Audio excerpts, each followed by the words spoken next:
आज हम देखेंगे भारतीय राज्य व्यवस्था के अंतर्गत संविधान की उद्देशिका पर 20 वस्तुनिष्ठ प्रश्नों को। आइए शुरू करते हैं। 1. भारतीय संविधान की शुरुआत कहां से होती है? ए. भाग 1 से, बी. अनुसूची 1 से, सी. प्रस्तावना से, डी. नागरिकता से। उत्तर सी. प्रस्तावना से। 2. निम्नलिखित में से कौन से शब्द 42 संवैधानिक संशोधन द्वारा प्रस्तावना में जोड़े गए हैं? 1. समाजवाद, 2. ग्राम स्वराज, 3. पंथनिरपेक्षता, 4. संपूर्ण प्रभुत्व संपन्न। नीचे दिए कूटों के उपयोग से सही उत्तर का चयन कीजिए। इसका सही उत्तर बी. समाजवाद और पंथनिरपेक्षता। 3. निम्नलिखित में से कौन भारतीय संविधान की प्रस्तावना में उल्लिखित नहीं है? ए. सामाजिक न्याय, बी. आर्थिक न्याय, सी. धार्मिक न्याय, डी. राजनीतिक न्याय। इसका सही उत्तर है सी. 4.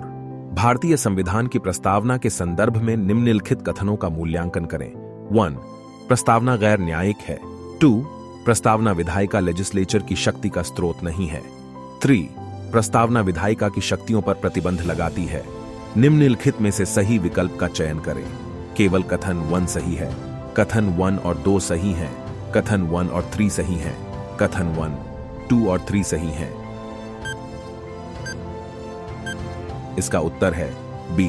कथन 1 और 2 सही हैं।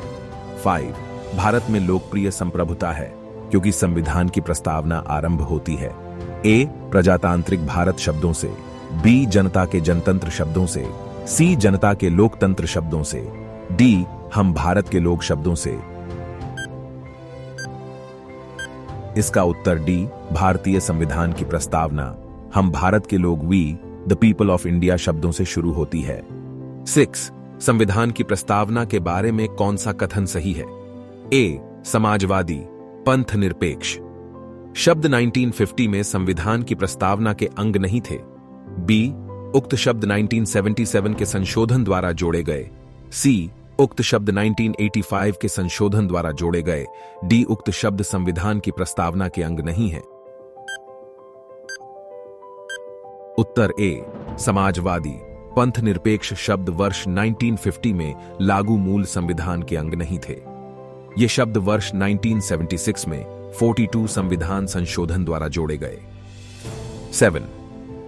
भारत के संदर्भ में निम्न में से कौन धर्मनिरपेक्ष शब्द का सही भाव व्यक्त करता है? ए. भारत में अनेक धर्म हैं, बी. भारतीयों को धार्मिक स्वतंत्रता प्राप्त है, सी. धर्मानुपालन व्यक्ति की इच्छा पर निर्भर है, डी. भारत में राज्य का कोई धर्म नहीं है। उत्तर डी. भारत के पंथ निरपेक्ष धर्मनिरपेक्ष राज्य होने का सही भाव यह है कि भारत में राज्य का कोई धर्म नहीं है, तदनुसार सभी धर्मों को राज्य द्वारा समान प्रश्रय अपेक्षित है। 8. निम्नलिखित शब्दों में से कौन सा शब्द सन 1975 में भारतीय संविधान की प्रस्तावना में सम्मिलित नहीं था? ए. बंधुता, बी. संपूर्ण प्रभुत्व संपन्न, सी. लोकतंत्र, डी. अखंडता। उत्तर डी. भारतीय संविधान की प्रस्तावना में समाजवादी, पंथ निरपेक्ष और अखंडता शब्द 42 संशोधन 1976 द्वारा जोड़े गए थे। 9. प्रस्तावना को संविधान का परिचय पत्र कहां है? A. N.A. Palkhivala, B. K.M. Munshi, C. Sir Ernest Barker, D. Thakur Das Bhargava. उत्तर ए. N.A. पालकीवाला ने कहा। 10.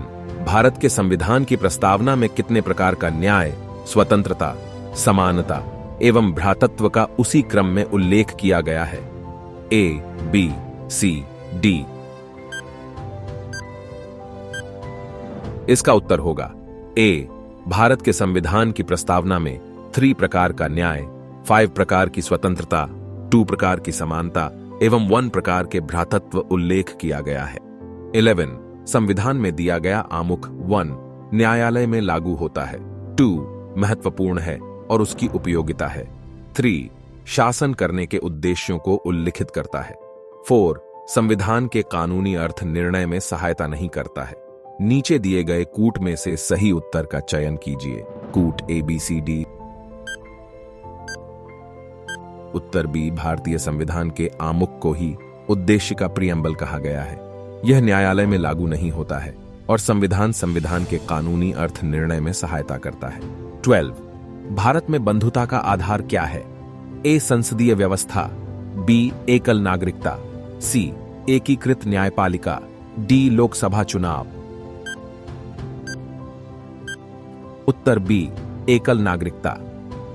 13 प्रस्तावना को संविधान का कुंजी नोट कहां है? A, NA Palkhivala, B, K M Munshi, C, sir Ernest Barker, D, Thakurdas Bhargava. उत्तर सी, सर अर्नेस्ट बारकर ने कहा है। 14 भारतीय संविधान की प्रस्तावना के संदर्भ में निम्नलिखित कथनों का मूल्यांकन करें। 1 प्रस्तावना संविधान का एक भाग नहीं है। 2 केशवानंद भारती मामले में उच्चतम न्यायालय ने प्रस्तावना को संविधान का एक भाग बताया। निम्नलिखित में से सही विकल्प का चयन करें। केवल कथन 1 सही है, केवल कथन 2 सही है, कथन 1 और 2 दोनों सही हैं, उपरोक्त में से कोई सही नहीं है। आंसर बी, केवल कथन 2 सही है।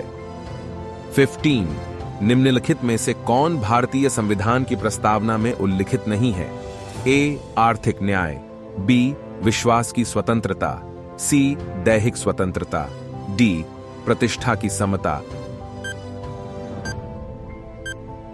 उत्तर सी, दैहिक स्वतंत्रता। 16 किस बात के फैसले में सर्वोच्च न्यायालय ने सर्वप्रथम घोषित किया कि उद्देश्य का संविधान का हिस्सा नहीं है? ए, बेरुबाड़ी मामला, बी, शंकरी प्रसाद मामला, सी, गोलकनाथ मामला, डी, केशवानंद भारती। उत्तर ए, बेरुबाड़ी यूनियन 1960 के मामले में सर्वोच्च न्यायालय ने सर्वप्रथम घोषित किया कि उद्देश्य का संविधान का अंग नहीं है। 17 भारतीय संविधान की प्रीएम्बल के संदर्भ में निम्नलिखित कथनों का मूल्यांकन करें। 1 प्रस्तावना में आज तक केवल 3 बार संशोधन हुआ है। 2 संशोधन के माध्यम से प्रस्तावना में 3 शब्द समाजवादी, पंथनिरपेक्ष और अखंडता जोड़े गए। 3 प्रस्तावना में अब संशोधन संभव नहीं है। निम्नलिखित में से सही विकल्प का चयन करें। केवल कथन 1 सही है, केवल कथन 2 सही है, केवल कथन 3 सही है, सभी कथन गलत हैं। इसका उत्तर बी, प्रस्तावना में आज तक केवल 1 बार संशोधन हुआ है और संशोधन के माध्यम से प्रस्तावना में 3 शब्द समाजवादी, पंथनिरपेक्ष और अखंडता जोड़े गए तथा प्रस्तावना में संशोधन संभव है। 18 भारतीय संविधान की प्रस्तावना में भारत को किस रूप में घोषित किया गया है? ए, एक संप्रभु, प्रजातांत्रिक, गणतंत्र, बी, एक समाजवादी, प्रजातांत्रिक, गणतंत्र, सी, एक संप्रभु, समाजवादी, पंथनिरपेक्ष, लोकतांत्रिक, गणतंत्र, डी, एक संप्रभु, समाजवादी, धर्मनिरपेक्ष, लोकतांत्रिक, गणतंत्र। उत्तर ची भारतीय संविधान की प्रस्तावना में भारत को एक सार्वभौम, समाजवादी, पंथनिरपेक्ष, लोकतंत्रात्मक गणतंत्र के रूप में घोषित किया गया है। 19 निम्नलिखित में से कौन सा शब्द भारत के संविधान की उद्देशिका में नहीं है? ए, समाजवादी, बी, पंथनिरपेक्ष, सी, प्रभुत्व संपन्न, डी, लोक कल्याण। उत्तर डी, भारतीय संविधान की उद्देशिका में लोक कल्याण शब्द का उल्लेख नहीं है। 20 भारत में धर्मनिरपेक्षता के संदर्भ में निम्न कथनों का मूल्यांकन कीजिए। 1 राज्य धर्म में कोई हस्तक्षेप नहीं करेगा। 2 धर्म राज्य में कोई हस्तक्षेप नहीं करेगा। निम्नलिखित में से सही विकल्प का चयन कीजिए। केवल 1 सही है, केवल 2 सही है, 1 एवं 2 दोनों सही है, दोनों में से कोई नहीं। इसका सही उत्तर होगा बी, राज्य सर्वोच्च है। आज इतना ही। आपको उत्तर बहुत पता था और भी आकलन करने के लिए मिलते हैं अगले वीडियो में। धन्यवाद।